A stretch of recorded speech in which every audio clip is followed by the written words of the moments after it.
Ketegangan Timur Tengah hari ini tinggal menunggu waktu pihak mana yang akan menarik pelatuk dan meledakkan semuanya. Rudal-rudal telah bersiaga di balik bunker. Kapal-kapal perang saling mengunci radar, sementara Donald Trump kembali memegang kendali. Namun analisis terbaru dari Foreign Policy justru mengungkap realitas yang berbeda. Trump kemungkinan besar tidak akan melakukan invasi. Di balik gaya bicaranya yang meledak-ledak, ada ketakutan strategis yang menghalangi Trump untuk mengerahkan pasukan darat ke Iran. Apa alasannya dan skenario apa yang sebenarnya disiapkan Trump? Mari kita bedah satu persatu.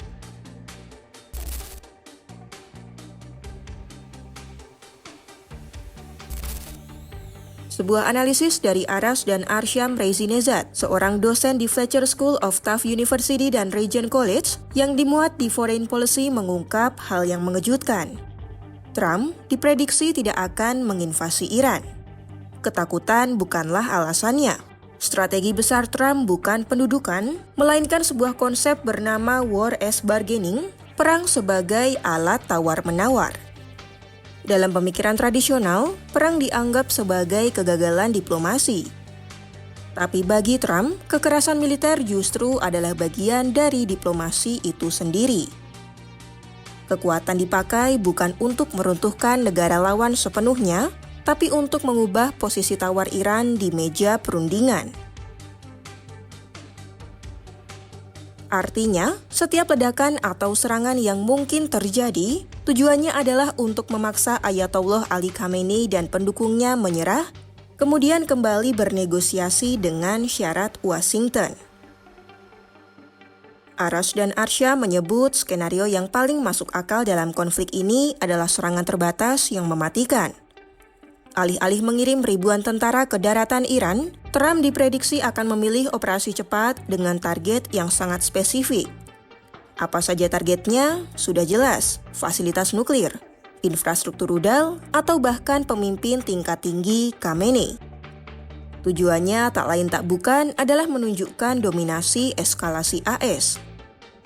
Pesan jelas dari Trump adalah Washington bisa dengan mudah menghancurkan aset paling berharga tanpa menapakkan kaki sekalipun di daratan Teheran seperti gertakan Midnight Hammer Juni 2025 lalu.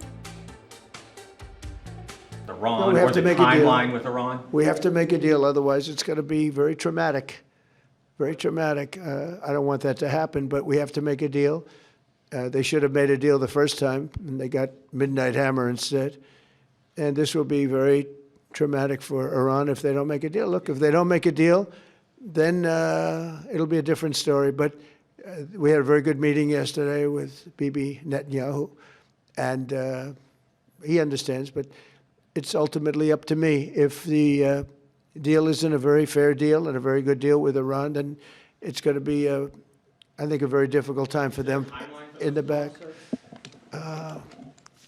I guess over the next month, something like that. Yeah, it should happen quickly. They should agree very quickly. Yeah.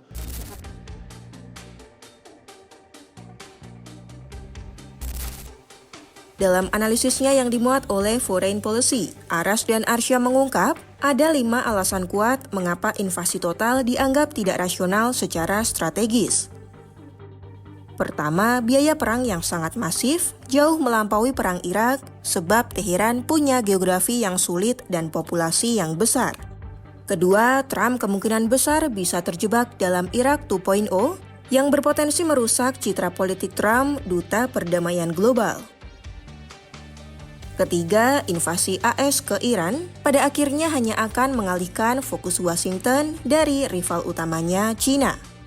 Meski peran China terhadap mitranya Iran juga semakin tampak dengan mengirimkan perisai udara untuk melindungi Teheran dari serangan AS. Keempat, perang total akan membuat harga energi global meroket. Dengan begitu, kondisi yang tak stabil ini akan memicu resesi ekonomi di seluruh dunia. Terakhir, alasan datang dari internal pasukan AS. Saat ini, dukungan domestik Amerika sendiri sangat lemah untuk melakukan perang darat baru di kawasan Timur Tengah.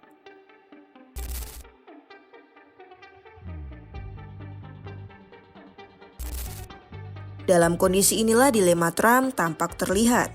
Ia ingin tampil sebagai pemimpin terkuat di dunia, namun di saat yang sama dia adalah tokoh yang membenci perang besar.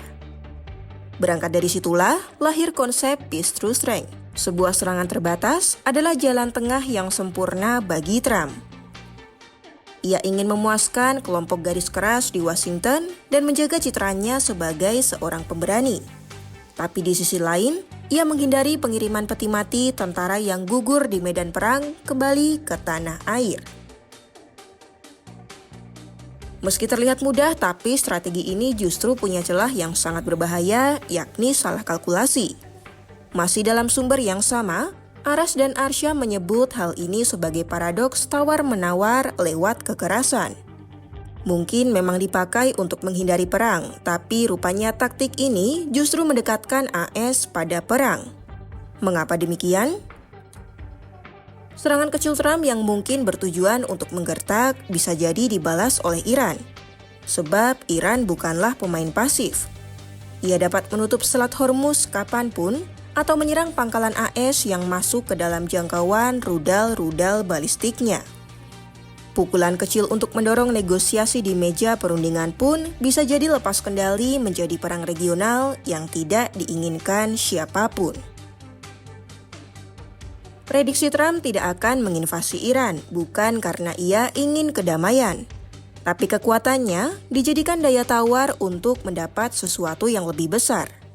Bersedia melempar pukulan keras dan singkat demi mendapatkan kesepakatan terbaik meski dihantui resiko salah perhitungan. Apakah Iran akan tunduk di bawah tekanan atau justru membalas dengan cara yang tidak pernah dibayangkan Washington? Pantau terus perkembangan konflik Iran-AS hanya di YouTube Kompas.com.